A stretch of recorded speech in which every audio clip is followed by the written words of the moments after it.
কোরবানি, যেহেতু সামনে আর 25-26 দিন আছে, এই বিধানটা আমাদের জানা দরকার। এখান থেকে কয়েকটা শিক্ষা আমরা দিতে চাই। এই যে আপনি 2.5 লাখ 3 লাখ 5 লাখ টাকা দিয়ে কোরবানি কিনবেন, এত টাকা দিয়ে জবাই করে যদিও ছাতা কবুলই না হয়, তাহলে ওই টাকাগুলো পানিতে ফেলে না? খালি গোশত খাওয়ার জন্য গোশত আলাদা কিনে খেতে পারতেন না? এই জন্য গুরুত্বপূর্ণ বিধান এটা। আল্লাহ পাক বলেন, নবী আপনার উম্মতদেরকে আপনি আদম নবীর 2 সন্তানের কাহিনী একটু তেলাওয়াত করে করে শোনান। আমরা যেহেতু আদম নবীর ওই জামানায় ছিলাম না, আমাদেরকে আল্লাহ তেলাওয়াত করে শোনাতে বলেছেন। কি করে? বিল হাক্কি, যথাযথভাবে, যেভাবে আমি আল্লাহ কাজটা ঘটিয়েছিলাম ওইটা একটু শোনান। কেন? এটা শুনে আমরা করব কি? আমাদের ভেতরে এখান থেকে কিছু নেওয়ার মতো জিনিস আছে। তাদেরকে আমার আল্লাহ দুইটা ভাইয়ের কথা এখানে দিয়েছেন, হাবিল আর কাবিল। তাদের জামানায় একটা কোরবানির নিয়ম ছিল। এদিকে তাকান। এই পৃথিবীতে যত নবী আর রাসূল আল্লাহ পাঠিয়েছেন, প্রতিটি নবী রাসূলের দিন ছিল এক, কিন্তু শরীয়ত ছিল ভিন্ন ভিন্ন। আদম নবী থেকে আমাদের নবী পর্যন্ত প্রতিটি নবীর দিন এক, দিন কিন্তু শরীয়ত আলাদা আলাদা। আদম নবীর দিন যা ছিল, মুহাম্মদুর রাসূলুল্লাহর দিন তাই ছিল। কিন্তু আদম নবীর শরীয়তের ভেতরে যা ছিল, মুহাম্মদুর রাসূলুল্লাহর শরীয়তে তাই নেই। শুধু একটা জিনিস সবার এক ছিল। আমি বলবো সামনে, আদম নবীর শরীয়ত ছিল কি? তারা চাটিয়াল ময়দানে কোরবানির পশু জবাই করে রেখে আসতো। যার হালাল টাকা, তার আকাশ থেকে আগুনের ঝলক এসে পুড়িয়ে ফেলতো। উনি বুঝতো যে আমার কোরবানি কবুল হয়ে গেছে। আর যার টাকা 2 নাম্বার হারাম টাকা, তারটা ওইভাবে পড়ে থাকতো।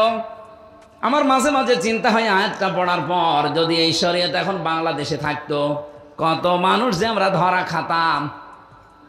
কথা বলছেন না কেন? দেখতে মনে হয় বিশাল বুজুর্গ, চাটিয়াল ময়দানে রেখে আসলে বোঝা তো যত 2 নাম্বার না 3 নাম্বার ধরা পড়ে যেত না। এই শরীয়ত আল্লাহ আমাদের দেয়নি। আল্লাহ আমাদের দিয়েছেন পশু কোরবানি করে, ওইটা গোশত জবাই করে নিজে 3 ভাগ করা সুন্নাত। যদি কেউ করেন উত্তম, এটা না করলেও অসুবিধা নেই। নিজে খেয়ে ফেলতে পারলে আত্মীয় স্বজন নিয়ে এটাও জায়েজ আছে।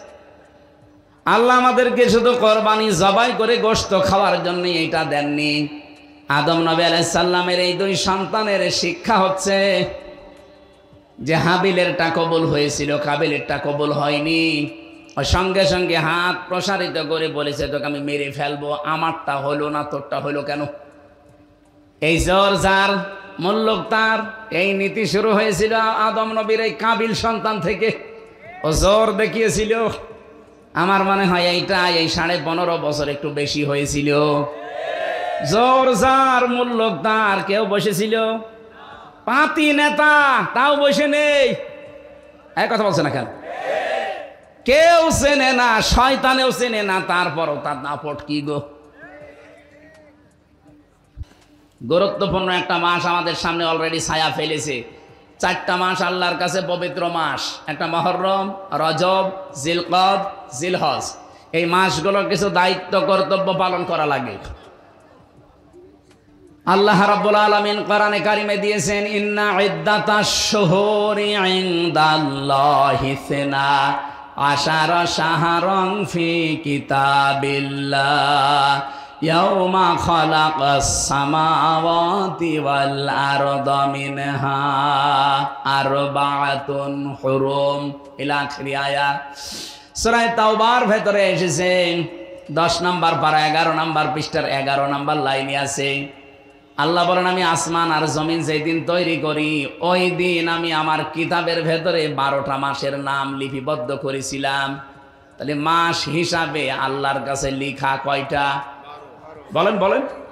ওই 12টা মাসের নাম আল্লাহ কোরআনে দেয়নি, শুধু একটা মাসের নাম দিয়েছেন, রমজান। বাকি 11 মাসের নাম কোরআনে দেয়নি। এটা তাফসিরে হাদিসে আমরা পেয়েছি। আল্লাহ বলেন, মিনহা আরবাআতুন হুরুম, এর ভেতরে 4টা মাস আমার কাছে পবিত্র। মুহররম একটা, রজব একটা, জিলকদ যেটা আমরা এখন আছি, আর একটা জিলহজ। ওই জামানায় মাসগুলোকে সম্মান দিত কাফেররা পর্যন্ত। ওরা যদি এই সারা বছর যুদ্ধ বিগ্রহ মারামারি গন্ডগোল করত, কিন্তু এই মাস যখনই জিলহজ, জিলকদ, মুহররম, রজব আরম্ভ হয়ে যেত, তখন তাদের মারামারি গন্ডগোল যুদ্ধ বিগ্রহ বন্ধ। এই মাসগুলো চলে যাক, আবার তোরে দেখে নেব। আপনি চিন্তা করেছেন কাফের আল্লাহকে বিশ্বাস করে না, কিন্তু 4টা মাসকে তারা সম্মান দিয়ে চলেছে। এই মাসগুলো আসলেই তারা তাদের মারামারি গন্ডগোল হামলা মামলা কেস কাম বন্ধ করে দিত। আর আমরা মুসলিম, কোরআন বিশ্বাস করি, কোরআনের ভেতরে 12টা মাসের নাম আল্লাহ দিয়েছেন, আমরা বিশ্বাস করি। ইনদাল্লাহি 12 শাহরান, এই যে 12টা মাস, তাহলে আমাদের তো সম্মান আল্লাহ নিজে যখন দিয়েছেন, এই মাসগুলোকে আমাদের আরো বেশি করা দরকার। এ মাস আসলে আমার মনে হয় আমাদের মারামারি গন্ডগোল মনোমালিন্য, একে অন্যের পেছনে লেগে থাকা, এগুলো সব স্টপ হয়ে যাওয়া দরকার।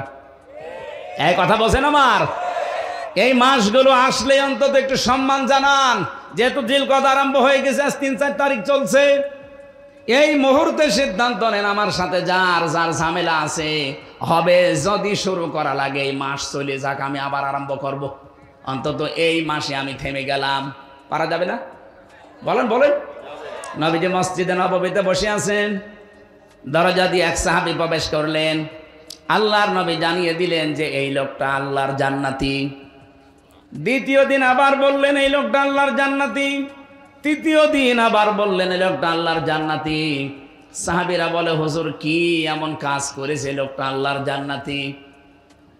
একজন সাহাবী হযরত সাদ ইবনে আবি আক্কাস রাদিয়াল্লাহু তাআলা আনহু, তিনি বলেন, আমি তার জীবনের কাজকর্ম দেখার জন্য ছদ্মবেশে তার বাড়িতে আমি আশ্রয় নিলাম। ডাক দিয়ে বললাম, আল্লাহর বান্দা, আমি আপনার বাড়িতে মেহমান হতে চাই। 3টা দিন আমি তার সাথে আছি, তার বাড়িতে লেগে আছি, দেখি যে দিনিয়া রাতে কি কাজ করে, এমন কোনো গোপন আমল আছে কিনা। আমার সাথে নামাজ পড়ে 5 ওয়াক্ত, কথাবার্তা বলে, যেভাবে চলি আমি ওইভাবে চলে, তার গোপন কোনো আমল আমি দেখলাম না। শেষ পর্যন্ত বলেই ফেললাম যে আপনি কি করেন? আপনাকে নবী যেতে 3 দিন পর পর জান্নাতি বলে ঘোষণা দিলেন, আপনি কি করেন? কি আমি তো কিছুই দেখলাম না। লোকটা বলে, আল্লাহর বান্দা, আমার জীবনে এতটুকু কাজ আছে, আমি সারাদিন সারা রাত যা করি, সন্ধ্যাবেলা যখন এশার নামাজ আদায় করে ঘুমাতে যাই, কারো ওপরে কোনো বিদ্বেষ আমি রাখি না, কারো ওপরে কোনো রাগ নেই, কারো ওপরে কোনো অভিমান নেই। যে যা আমার সাথে করেছে, অন্তত এশার নামাজের পরে একটা নির্মল শান্ত মন নিয়ে আমি ঘুমিয়ে যাই, আশা নিয়ে যে ঘুম থেকে উঠতেও পারি, বিদায় নিতেও পারি। সুতরাং আমি কারো উপরে অভিযোগ রেখে করব কি? আমি সব আল্লাহর জন্য মাফ করে দিলাম। এভাবে আমি ঘুমিয়ে যাই, সকালবেলা একটা শান্ত মন নিয়ে আল্লাহ আমাকে আবার জাগিয়ে তোলে। আমার মনে হয় আল্লাহ পাক আমার এই কাজটা পছন্দ করেছে, নবীর মাধ্যমে আমার জান্নাতের সুসংবাদ দিয়েছে। সাতক্ষীরাবাসী, হাদিসটা শুনতে খুব সহজ মনে হচ্ছে, নিজের সাথে মিলান তো। আমি আপনি পেরেছি? এ লোকটা ঘুমানোর আগে যার প্রতি যে রাগ ঝাল আছে, অভিযোগ আছে, সব মাফ করে দিয়ে একটা মন নিয়ে ঘুমায়, শান্ত মন, নির্মল। আর আমরা সারাদিন যা করি, সারা রাত যা করি, অন্তত ঘুমানোর আগে বালিশে মাথা দিয়ে চিন্তা ভাবনা করে যে সকালবেলা কার 12টা বাজাবো। কথা বলে না কেন? সকালবেলা কারে ধরিয়ে দেব, মিথ্যা মামলা দেব, মিথ্যা সাক্ষী দেব, কার কোনটা আমরা ডাকাতি করবো, চুরি করবো, মেরে খাবো, শুধু এই ধান্দায় আছি। আমি একটা হাদিস পড়েছিলাম না, হযরতে আবু যর রাদিয়াল্লাহু তাআলা আনহু থেকে বর্ণিত, বিশ্ব নবী জানিয়েছেন, মানিদ্দাআ মা লাইসা লাহু ফালাইসা মিন্না ওয়ালিয়াতাবাওয়া মাকআদাহু মিনান নার। মুসলিম শরীফের হাদিস, 61 নাম্বার হাদিস এটা। নবীজি বলেন, যে জিনিস তোমার না, ওইটা যদি তুমি নিজে দাবি করো, ওই দিন থেকে তুমি আমার উম্মত না। কথা বুঝেছেন না? বুঝেন? যেই জিনিস আপনার না, ওইটা যদি আপনি নিজে দাবি করেন যে এটা আমার, তাহলে ওই দিন থেকে আপনার শাস্তি, আপনি নবীর উম্মত নেই। ওয়ালিয়াতাবাওয়া মাকআদাহু মিনান নার, 2 নম্বরের শাস্তি, আপনি জাহান্নামে একটা স্থান তৈরি করে নিলেন। বলেন তো, বাংলাদেশে হাদিসের লোক নেই? যে জিনিস আপনার না, আপনি জোর করে দাবি করেন, কেউ চাঁদাবাজির মাধ্যমে, নাকি জেলায় চাঁদাবাজি নেই? আপনি কি আবার বুঝে ফেললেন? আপনার বোঝা লাগবে না। কত মানুষ দেখেন আগস্টের 5 তারিখের পর থেকে যে জিনিস যার না সে কিন্তু নিজের দায়িত্বে নিয়ে নিয়েছে। যা নিয়েছেন ফেরত দেওয়া লাগবে, নাই তো নবীর উম্মত আপনি আর নেই। ফালাই সামিন না, ফা দিয়েছেন। 19টা অর্থে ব্যবহার হয় ফা শব্দটা। এ ফা অক্ষর 19টা অর্থে আসে। প্রথম অর্থ হচ্ছে বালাগাত মানতে কি আছে, আগের কোনো কথা যদি আপনার জীবনে থাকে, পরের যে শব্দ আসতেছে এটা আপনার জন্য মাস্ট বি লেগে যাবে। এই জন্য ফা মাঝখানে দিয়েছেন। নবীজি ফা না দিলেও আমি অর্থ করতে পারতাম, কেন ফা দিলেন? ফালাইসা মিন্না। সুতরাং উপরে বর্ণিত গুণ যাদের আছে, যারা ডাকাতি করেন, চুরি করেন, চাঁদাবাজি করেন, ঘুষ খান, সুদ খান, বিভিন্ন কায়দায় মানুষের সম্পদ নিজের মনে করে নিয়ে চালিয়ে যাচ্ছেন, বাবা শাহজালাল সব হালাল, আপনি কিন্তু আর নবীর উম্মত নেই। এই মুহূর্তে যদি ওগুলো ফেরত না দেন, আপনি নবীর উম্মতের বাইরে চলে গেছেন। 2 নাম্বারটা আরো কঠিন। আপনি যেন জাহান্নামে নিজের একটা স্থান তৈরি করে রেখে দিলেন। বলেন নাউজুবিল্লাহ। হ্যাঁ, আপনার কোনো জিনিস যদি হাতছাড়া হয়ে যায়, ওইটা যদি আপনি আবার ফেরত পান, তাহলে আপনি এই হাদিসের শাস্তির আওতা মুক্ত থাকবেন। কথা বুঝেছেন না? বোঝেননি? এটা ভালো করে শোনেন।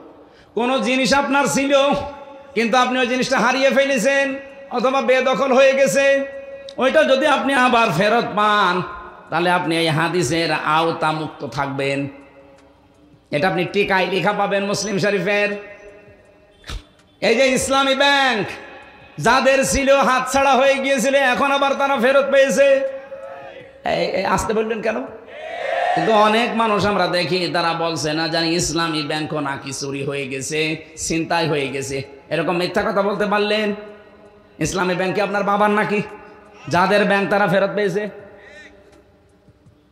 যারা বানিয়েছিল মাথার ঘাম পায়ে ফেলে, তারা হারিয়ে ফেলেছিল ওটা, এখন তারা ফেরত পেয়েছে। তাদের জিনিস তারা পেয়েছে, আপনি এখানে ফতোয়া দিলেন কোন কারণে? না বোঝার ভান করে থাকলে কিন্তু আপনার খবর আছে।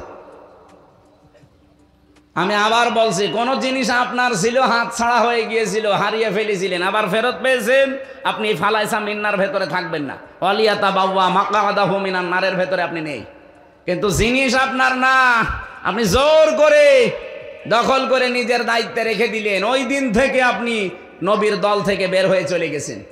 সুতরাং যারা নবীর উম্মত নেই, এখন অনেকে এরকম মানুষ নেই, নবীর উম্মত আপনি কিন্তু নেই। আপনি এখন নবীর উম্মত যেহেতু নেই, মরে গেলে এখন জানাজা দেওয়া ঠিক হবে? কবরে দেওয়া? বলেন, এরকম চরিত্র আছে কাদের? যাদেরই আছে, আমি নাম নিলাম না, আপনি কিন্তু টের পাচ্ছেন। আর এটা রেকর্ড হচ্ছে, সারা দেশে এখন চলছে। যারা যারা শুনছেন তারা ফেরত দেন, নাই তো আমাদের মতো মানুষকে আপনারা ডাকবেন না মরে গেলে। কারণ আপনি, আপনার জন্য আমি বিসমিল্লাহি ওয়া আলা মিল্লাতি রাসূলিল্লাহ মিথ্যা কথা বলবো কেন? যে আল্লাহর নামে রসুলের দলে তুলে দিলাম, রসুলের দলেই নেই, ফালাইসা মিন্না। আশা করছি কথা বুঝেছেন। এরপরও যদি না বোঝার ভান করে থাকে, এদিকে আসেন, আসেন আসেন আসেন। যারা এখনো বলছেন যে না আমি এখনো বুঝি নাই, নাম ধরেন, নাম ধরা লাগবে না, এদিকে আসেন। কানের নিচে এমন জোরে 2টা দেবো, আপনি সব বুঝে ফেলবেন।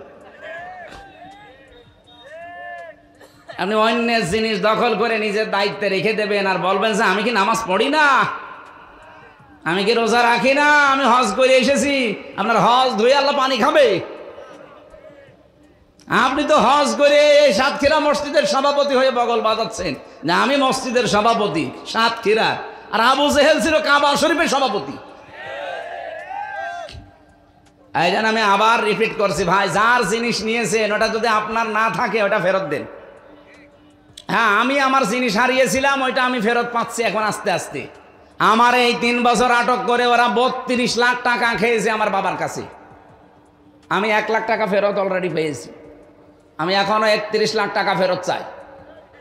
কি জিনিস আমার, আপনি নিয়েছিলেন, এখন আমাকে দেওয়া লাগবে। এইভাবে করে যে যা এই জেলায় হারিয়েছেন, এই সাতক্ষীরায় যে যা হারিয়েছেন, কোন দল করেন আমি ওসব জানি না, যা হারিয়েছেন ওটা এখন ফেরত নেন। যারা এতদিন দখল করে রেখেছিল আপনিও নিয়ে নেন, কারণ জিনিস আপনার, আপনি ফেরত নেন। নেচ্ছেন তো আপনারা? হ্যাঁ নেন, অসুবিধা নেই, কিন্তু অন্যের জিনিস দখল করবেন না ভাই। অন্যের কোনো জিনিস যেটা আপনার না, জোর জবরদস্তি করে দখল করে যদি কোনো কায়দায় চালিয়ে দেন যে না বাবা শাহজালাল সব হালাল, আপনি কিন্তু নবীর উম্মতের বাইরে চলে যাবেন। আমার মনে হয় আপনারা বুঝে ফেলেছেন ওয়াজ, আলহামদুলিল্লাহ বুঝে ফেলেছেন। ঠিক আছে, আজকের তেলাওয়াত কিন্তু আয়াত যেদিকে, যেহেতু মাস একটা পবিত্র মাস, ওই সাহাবীর মতো জীবন আমাদেরও তৈরি করা দরকার। যে এতদিন যাই ছিল হঠাৎ করে এই জিলকদ এসে গেছে, হারাম কোনো কাজ আমরা আর যাব না, যত হারাম কাজ সব থমকে দাঁড়িয়ে গেছি, বন্ধ। আমি এখন একটা নির্মল মন নিয়ে ঘুমিয়ে যাব, কারো উপরে আমার কোনো রাগ নেই, অভিযোগ নেই, অভিমান নেই। এরকম 7টা শিক্ষা আছে শুধু এই জিলকদ মাসের।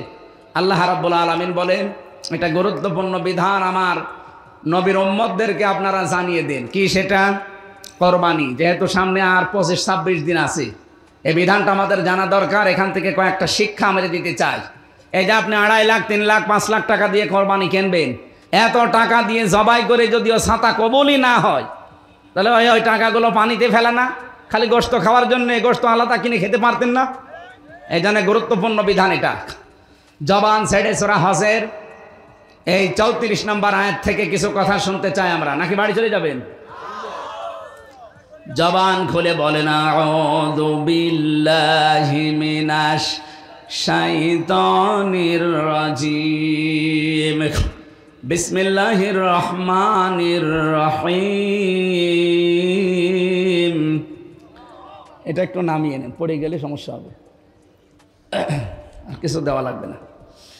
ওয়ালিকুল্লি উম্মাতিন জাআলনা মানসাকাল লিয়াযকুরু ইসমাল্লাহি আলা মা রাযাকাহুম মিন বাহিমাতিল আনআম ফাইলাহুকুম ইলাহু ওয়াহিদুন ফালাহু আসলিমু ওয়াবাশশিরিল মুখবিতিন।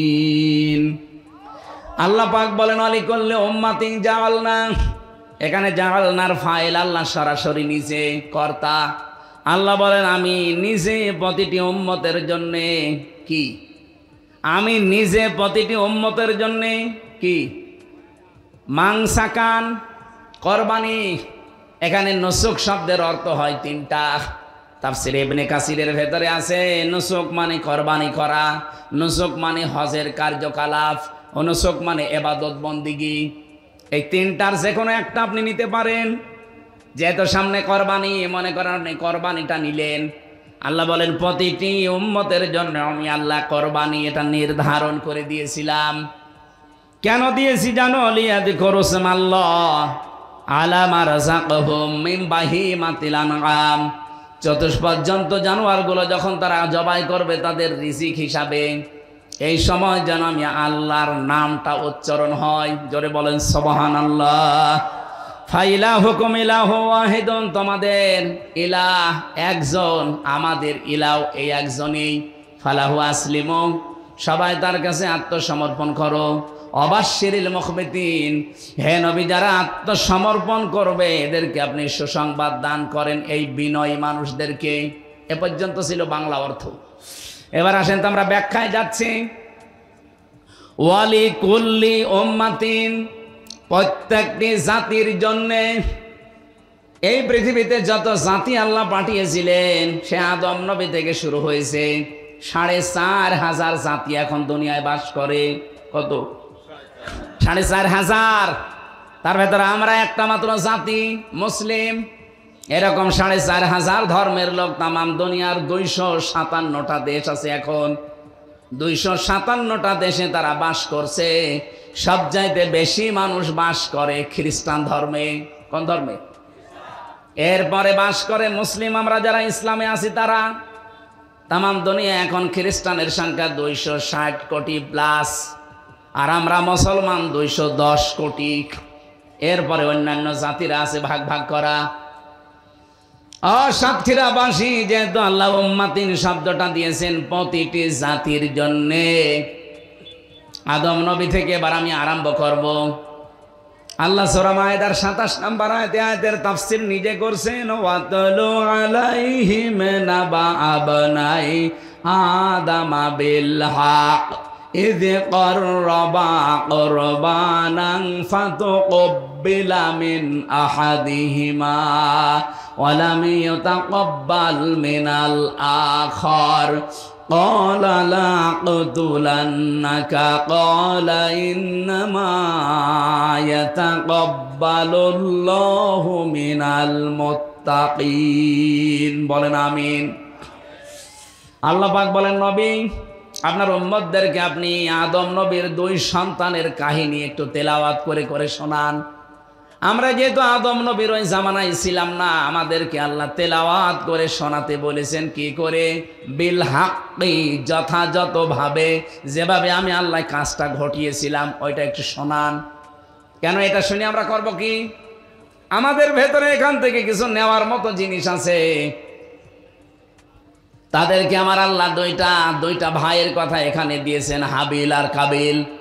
তাদের জামানায় একটা কোরবানির নিয়ম ছিল। এদিকে তাকান। এই পৃথিবীতে যত নবী আর রাসূল আল্লাহ পাঠিয়েছেন, প্রতিটি নবী রাসূলের দিন ছিল এক, কিন্তু শরীয়ত ছিল ভিন্ন ভিন্ন। আদম নবী থেকে আমাদের নবী পর্যন্ত প্রতিটি নবীর দিন এক, দিন কিন্তু শরীয়ত আলাদা আলাদা। আদম নবীর দিন যা ছিল, মুহাম্মদুর রাসূলুল্লাহর দিন তাই ছিল। কিন্তু আদম নবীর শরীয়তের ভেতরে যা ছিল, মুহাম্মদুর রাসূলুল্লাহর শরীয়তে তাই নেই। শুধু একটা জিনিস সবার এক ছিল।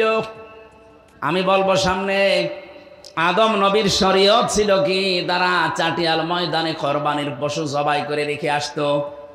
যার হালাল টাকা, তার আকাশ থেকে আগুনের ঝলক এসে পুড়িয়ে ফেলতো। উনি বুঝতো যে আমার কোরবানি কবুল হয়ে গেছে। আর যার টাকা 2 নাম্বার হারাম টাকা, তারটা ওইভাবে পড়ে থাকতো। আমার মাঝে মাঝে চিন্তা হয়, আয়াতটা পড়ার পর যদি এই শরীয়ত এখন বাংলাদেশে থাকতো, কত মানুষ যে আমরা ধরা খাতাম। কথা বলছেন এখন? দেখতে মনে হয় বিশাল বুজুর্গ, চাটিয়াল ময়দানে রেখে আসলেই বোঝাছে তো যত 2 নাম্বার না 3 নাম্বার ধরা পড়ে যেত না। এই শরীয়ত আল্লাহ আমাদের দেয়নি। আল্লাহ আমাদের দিয়েছেন পশু কোরবানি করে, ওইটা গোশত জবাই করে নিজে 3 ভাগ করা সুন্নাত। যদি কেউ করেন উত্তম, এটা না করলেও অসুবিধা নেই। নিজে খেয়ে ফেলতে পারলে আত্মীয় স্বজন নিয়ে এটাও জায়েজ আছে। আল্লাহ আমাদেরকে শুধু কোরবানি জবাই করে গোশত খাওয়ার জন্য এটা দেননি। আদম নবী আলাইহিস সালামের এই 2 সন্তানের শিক্ষা হচ্ছে যে হাবিলেরটা কবুল হয়েছিল, কাবিলেরটা কবুল হয়নি। ওই সঙ্গে সঙ্গে হাত প্রসারিত করে বলেছে, তোকে আমি মেরে ফেলবো। আমারটা হলো না, তোরটা হলো কেন? এই জোর যার, মুল্লুক তার। এই নীতি শুরু হয়েছিল আদম নবীর এই কাবিল সন্তান থেকে। ও জোর দেখিয়েছিল। আমার মনে হয় এইটা এই 15.5 বছর একটু বেশি হয়েছিল। জোর যার, মুল্লুক তার। কেউ বসেছিল? পাতি নেতা তাও বসে নেই। এক কথা বলছে না কেন? কেউ চেনে না, শয়তানেও চেনে না, তারপরও তার দাপট কি গো। আমার দাদা, আমি জেলখানায় থাকতে উনি মারা গেছেন। একটা গল্প শোনাতেন আমাকে মাঝে মাঝে, যে হামজা এক লোক বিয়ে করেছে, বাসর ঘরে স্ত্রীকে ডাক দিয়ে বলছে, বউ তুমি কি জানো আমার ক্ষমতা? স্ত্রী বলছে, কেবল বিয়ে করে নিয়ে আসলে তোমার ক্ষমতা আছে না নেই আমি জানবো কি করে? না, তোমার আমি আজ ক্ষমতা দেখাবো। রাতের বেলা স্ত্রীর হাত ধরে নিয়ে গেছে রেল লাইনের সামনে। রেলগাড়ি আসে না, আন্দাজে গেট বন্ধ করে দিয়ে বসে আছে। ওই যে রেলগাড়ির গেট থাকে না, ওই রাস্তা দিয়ে যা ভ্যান গাড়ি, যা রিক্সা, অটো রিক্সা, যা সব বন্ধ। স্ত্রী ডাক দিয়ে বলছে, কি বলছে? দেখলে না ট্রেন আসে না, তারপরও আমি গেট বন্ধ করলাম, সব গাড়ি থেমে গেল, এটা আমার ক্ষমতা। স্ত্রী বলছে, তাই? কিছুক্ষণ পরে দেখে ট্রেন আসতেছে, লাল একটা কাপড় উড়িয়েছে, ট্রেন গেছে থেমে। স্ত্রীর হাত ধরে বলছে, দেখলে ট্রেন তো এখানে থামার কথা না, এটা একবারে যে বেনাপোলে থামবে, অথচ মাঠের ভেতরে আমি এই ট্রেন থামিয়ে ফেললাম, এটা আমার ক্ষমতা। স্ত্রী বলছে মনে মনে, আল্লাহ তুমি কার ঘরে আমারে পাঠালে, তো ক্ষমতা নিয়েই বাসে না। হঠাৎ ট্রেনের ড্রাইভার এসে বলছে, কি গো কোনো সমস্যা? যে না স্যার ট্রেন থামালে। বলছে আমার এই বউ বিশ্বাস করে না যে আমার ক্ষমতা আছে, ওরে আমি দেখালাম। ট্রেনের ড্রাইভার ওরে 2 থাপ্পড় দিয়ে বলে, বেটা বেয়াদব, কত গুরুত্বপূর্ণ লোক আছে ট্রেনে, বিভিন্ন জায়গায় যাবে, আর তুমি বউ খুশি করার জন্য ইয়ারকি মারো। ট্রেন নিয়ে যখন চলে গেছে, বউ বলছে ওগো তুমি গেট বন্ধ করে ভ্যান রিক্সা সব দাঁড়িয়ে যায়, আমি বুঝলাম। লাল কাপড় উড়িয়ে দিলে ট্রেন থেমে যায় চলন্ত, আমি বুঝলাম, কিন্তু ওই লোকটা তোমার তড় দিল কেন? ও বলছে ও দেখিয়েছে ওর ক্ষমতা, আর আমি দেখালাম আমার ক্ষমতা। এই ক্ষমতা দেখা দেখি চলছিল এই 15 বছরে। কথা বলছেন? কেউ বসেছিল? কাবিল ঠিক এইটাই বলেছিল, লামে তাকিদ, গ্যারান্টি দিয়ে বলেছে না আমি তোকে ছাড়বো না, তোকে মেরেই ফেলবো, হত্যা করব। কিন্তু কাবিল হাবিল যারটা কবুল হয়েছে, ও কিন্তু এভাবে হাত প্রসারিত করে বলে নাই যে আমি তোকে মেরে ফেলবো। কি বলেছিল? সেই কথাটাই আজকে আপনাদের শিক্ষার জন্য বলছি। জোর করে কোনো জিনিস কিন্তু পাওয়া যায় না পৃথিবীতে। এই 15.5 বছরে অনেকে জোর করে সম্মান আদায়ের চেষ্টা করেছিল। একটা মরা মানুষের সম্মান আদায়ের চেষ্টা করেছে 15.5 বছর, সম্মান তো দেয়নি, শুধু আগস্টের 5 তারিখ আসতে দেরি মাটির সাথে মিশিয়ে দিয়েছে। আমরা চাই আগামীতে কোনো মানুষের এভাবে সম্মান জোর করে যেন কেউ আদায় না করে।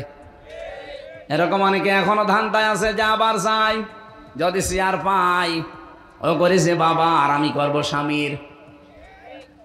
আপনি জোর করে সম্মান নিতে পারবেন না, এটা মানুষের মনের বিরুদ্ধে চলে যায়। কারণ মানুষকে 3.5 হাত বডির ভেতরে এমন কিছু আল্লাহ দিয়েছেন, জোর করে যা যা পাবেন ওইটাই রিয়াক্ট করবে। কি কথা বলছেন? হ্যাঁ, হয়তো ভয়তে ভয়তে কিছু বলবে না সামনাসামনি, কিন্তু পরিবেশ পেলেই উল্টিয়ে যাবে।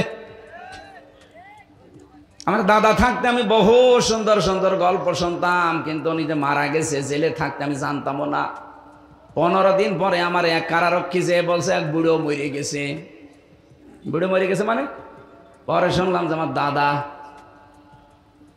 এই দাদার কারণে আমি মাদ্রাসায় এসেছিলাম। আমি তো জেনারেলে পড়তাম, উনি আমাকে মাদ্রাসায় দিয়েছিল। বলে না, একটা এ বংশের ভেতর অন্তত হুজুর হোক। আল্লাহ তাকে জান্নাতুল ফেরদাউস দান করেন, আমিন।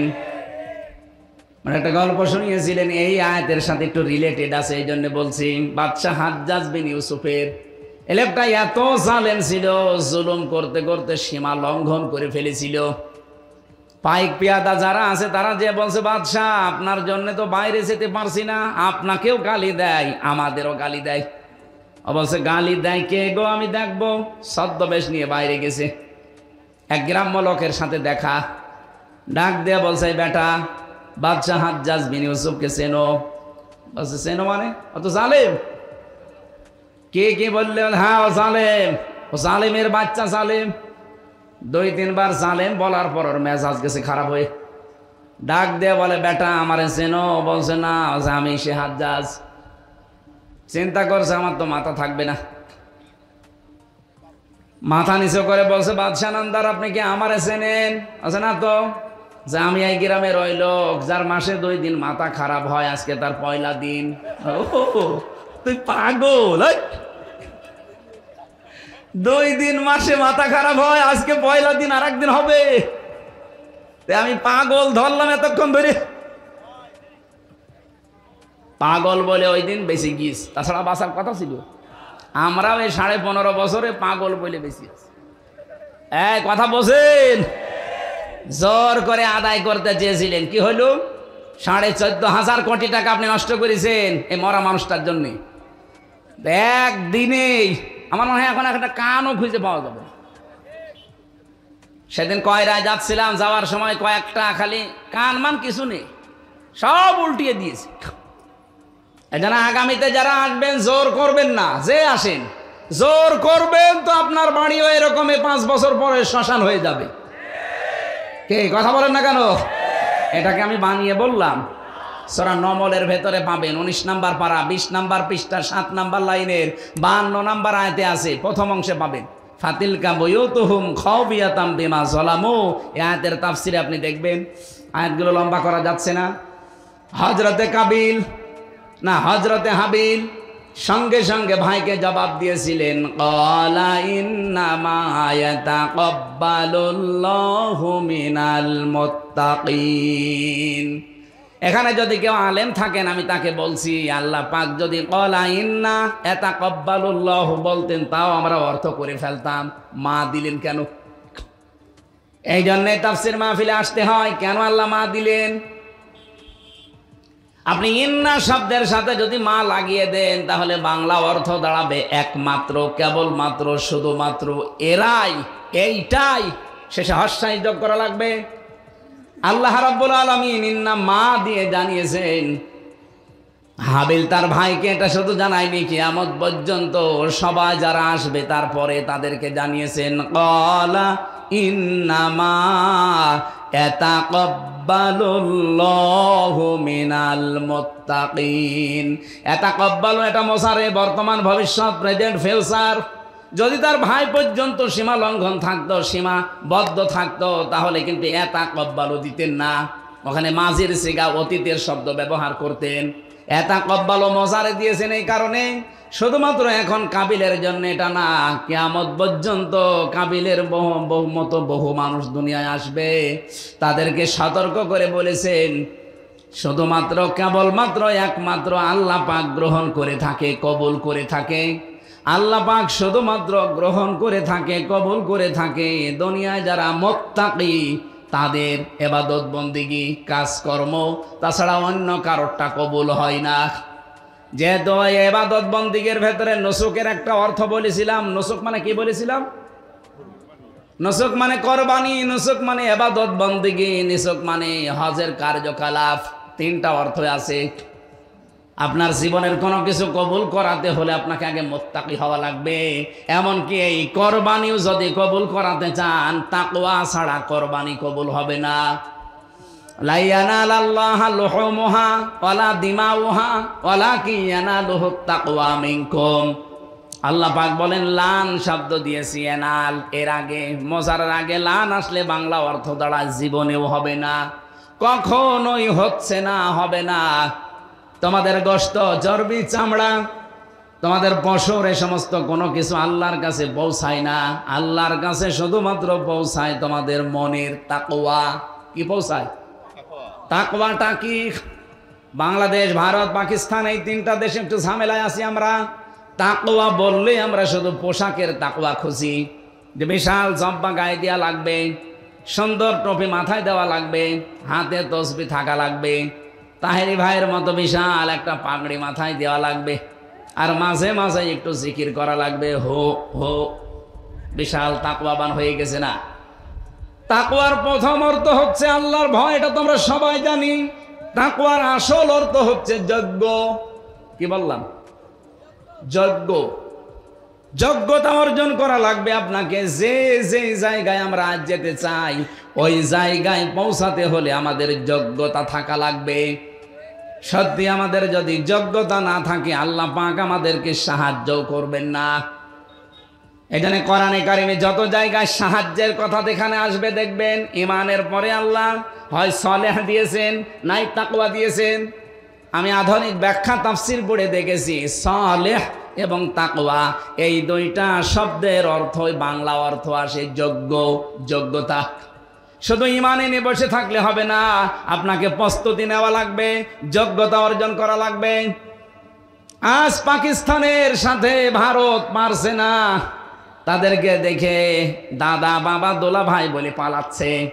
এটা বাংলাদেশের সাথে হলে করতো না, কারণ ওদের যা আছে আমাদের সে জিনিস নেই।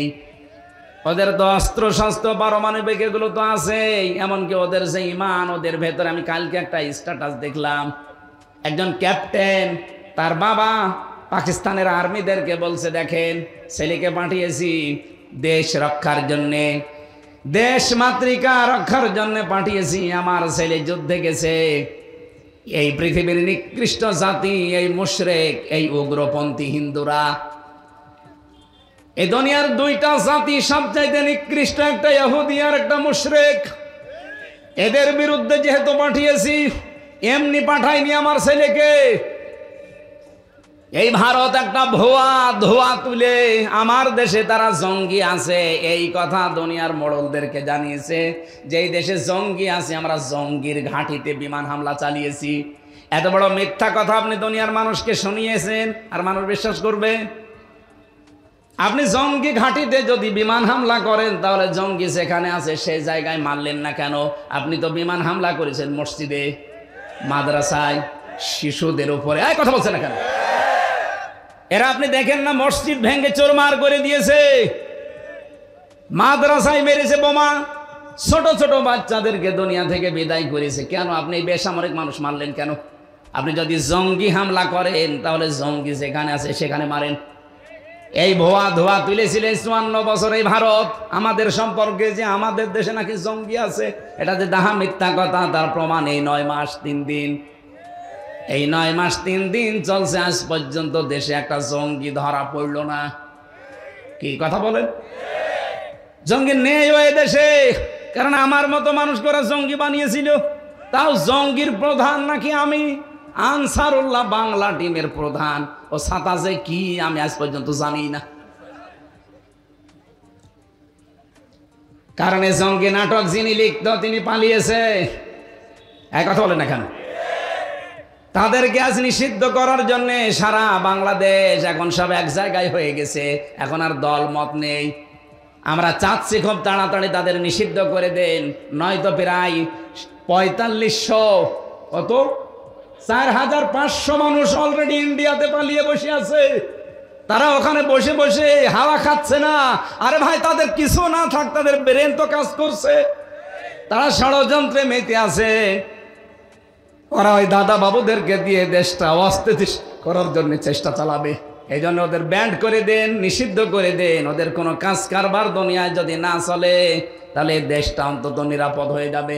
নয়তো সামনে যদি ওরা আবার কোনো কলু তৈরি করে দেশটাতে আবার হত্যাযজ্ঞ চালায়, এই দায়ভার কিন্তু যারা এখন দায়িত্বে আছেন তাদের নেওয়া লাগবে।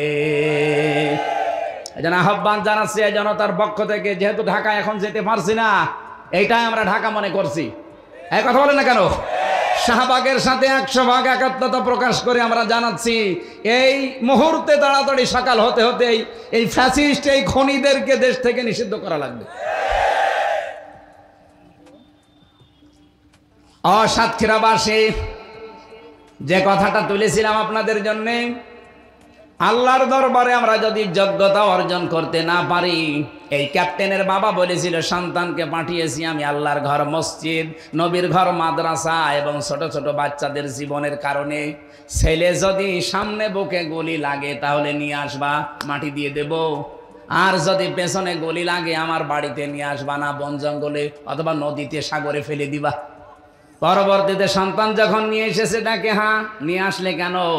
বলছে চাচা আপনার এই সন্তানের পিঠে একটা গুলিও লাগে না, ওর গুলি লেগেছে 22টা সব বুকে। তো ওরা যোগ্যতা অর্জন করেছে বিভিন্ন শক্তি দিয়ে, ইমানের শক্তি দিয়েও। আর আমরা কোথায় আছি? ঢাকা থেকে আমার মনে হয় যদি একটা মিসাইল আমাদের যায় আছে ভাঙ্গাচোরা, যদি ওইটা ঢাকা থেকে মারে তো চট্টগ্রাম পর্যন্ত যেতে 3 জায়গায় চাঁদা দেওয়া লাগবে।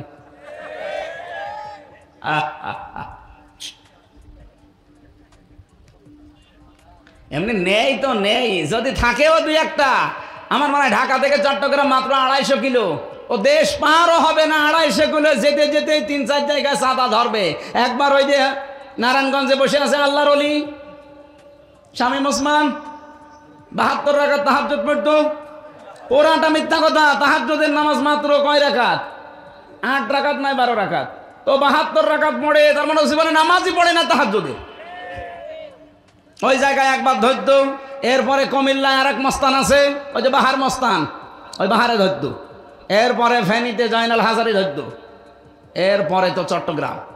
3 জায়গায় যদি এই মিসাইল যেতে যেতে চাঁদাবাজি হয় তো মিসাইল যাবে। আমাদের কি আছে বলেন? আমাদের যে কোরবানির সামনে আসতেছে, কবুল হবে কি দিয়ে কবুল হবে? আমাদের তাকওয়া আছে। তাকওয়া মানে শুধুমাত্র জব্বা গায়ে দিয়া না, আল্লাহর ভয় না। তাকওয়া মানে যজ্ঞ। 2 নম্বরে তাকওয়ার ব্যাখ্যা, তাকওয়া মানে আল্লাহর নিষিদ্ধ কাজগুলো ঘৃণা ভরে ছেড়ে দেওয়ার নাম তাকওয়া। এমনি ছেড়ে দেওয়ার নাম খৌফ। আর তাকওয়া হচ্ছে নিষিদ্ধ কাজ যেগুলো ঘৃণা ভরে ছেড়ে দেওয়া, এর নাম কি? এই যে পরকীয়া প্রেম যারা করেন, এটা নিষিদ্ধ কাজ না? বলেন বলেন, এটা শুধু ছেড়ে দিলে হবে না ঘৃণা করে ছেড়ে দেওয়া লাগবে? কারা কারা ছেড়ে দেবেন হাত তোলেন তো। এই লাইন চলছে কার সাথে? এদিকে আসেন। দুই হাত তুলিস, দাড়ি মুখে নি লজ্জা করেন আপনার? কার সাথে লাইন আছে আপনার বলেন? আর ভাবির সাথে না প্রতিবেশীর স্ত্রীর সাথে, শালির সাথে? যার সাথে লাইন থাকে এই মুহূর্তে তওবা করেন, মোবাইল নাম্বারে না নাম্বার ডিলিট করে দেন।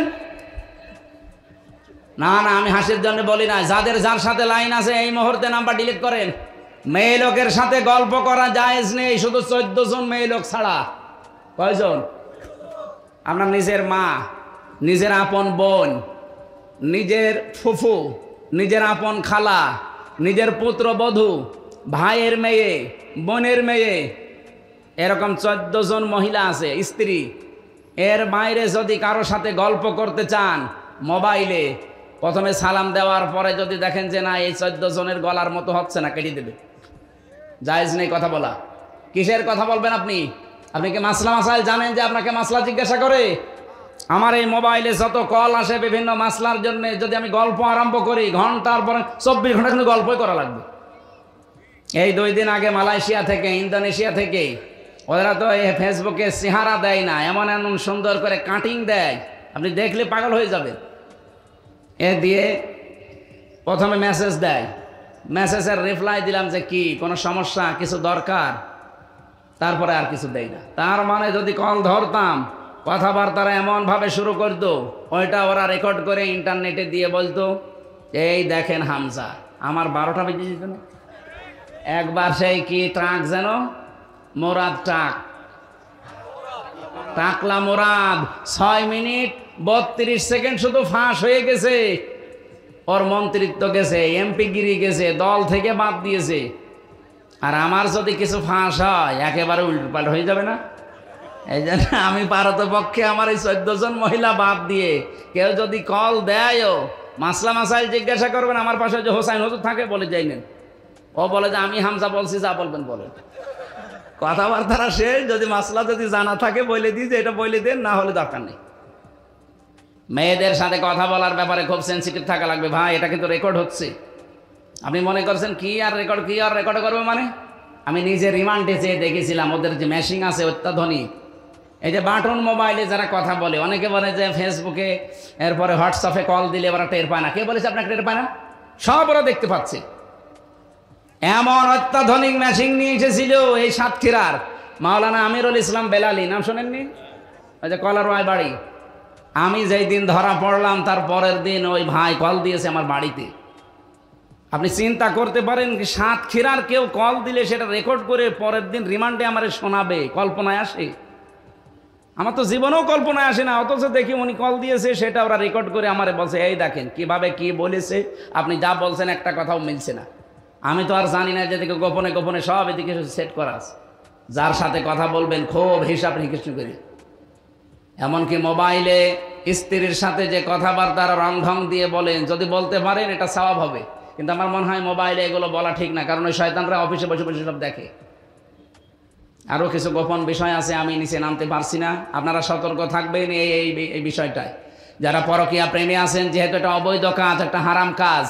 আজ কত মানুষ এভাবে 2-3 মাস, 5 মাস, 6 মাস, 1 বছর লাইন করে আর পাত্তা দিতে চায় না। তখন দেখা যাচ্ছে মেয়ে যে বাড়িতে বলে যে আমি অনশন করলাম, আমার বিয়ে না করলে আমি মরে যাব। এই দেশে হয় না, এলাকায়। এই জন্য আমাদের সতর্ক থাকা লাগবে। আল্লাহ আমাদেরকে নিষিদ্ধ কাজগুলো ঘৃণা করে ছেড়ে দেওয়ার তৌফিক দিন, বলেন আমিন। সম্মানিত মা বোন যারা এসেছেন, খাদিজাতুল কুবরার দিকে আপনারা তাকান। জীবনে মহিলা 1 ওয়াক্ত নামাজ পড়েনি।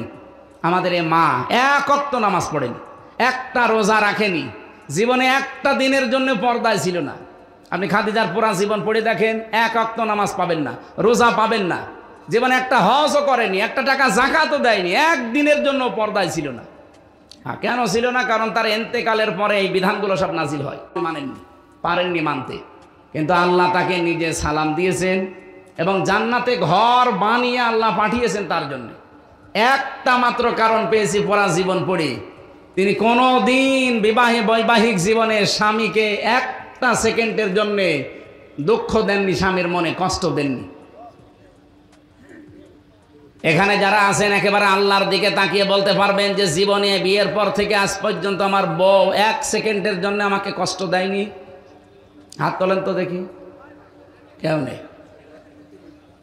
এই যাইনিও পারি নাই, আমিও পারি না। আমি মিথ্যা কথা বলবো কেন? আমি দুঃখ পেয়েছি, এই জন্য হাত তুলতে পারলাম না। মা বোন যারা এসেছেন মনে করছেন শুধু নামাজ পড়া রোজা রাখা আর কালো বোরকা পড়লে জান্নাতে চলে যাবেন। কে বলেছে আপনাকে? স্বামীর মনে দুঃখ দেওয়া যাবে না, সাবধান। এই জায়গাটায় খুব সেনসিটিভ জায়গা। বাইরে থেকে আসলে সংসারের সব কাজ বাদ দিয়ে স্বামীর পেছনে সময় দেওয়া লাগবে, এটা আপনার সবচাইতে বড় ইবাদত। আজ পারিবারিক জীবনে এই ছোটখাটো বিষয়গুলো আমরা কন্ট্রোল করতে পারি না, এই জন্য আজ অশান্তির দাবানল জ্বলছে। আমি জেলে বসে বসে কয়েকটা চটি বই লিখেছিলাম মেয়েদের এই জীবন নিয়ে, পারিবারিক জীবনের সমস্যা, দাম্পত্য জীবনে এবং তার সমাধান। এই বইগুলো আনতে পারেন। আমার গাড়িটা নষ্ট হয়ে পড়ে আছে যশোরে, আমি অন্য একটা গাড়ি নিয়ে এসেছি। ওরা নিয়ে এসেছে কিনা আমি জানি না, এসেছে। যদি এনে থাকে তাহলে ওনাদের কাছে নিয়ে আপনার স্ত্রীকে, মাকে পড়ায়েন। আমরা আয়াতটা আর শেষ করতে পারছি না।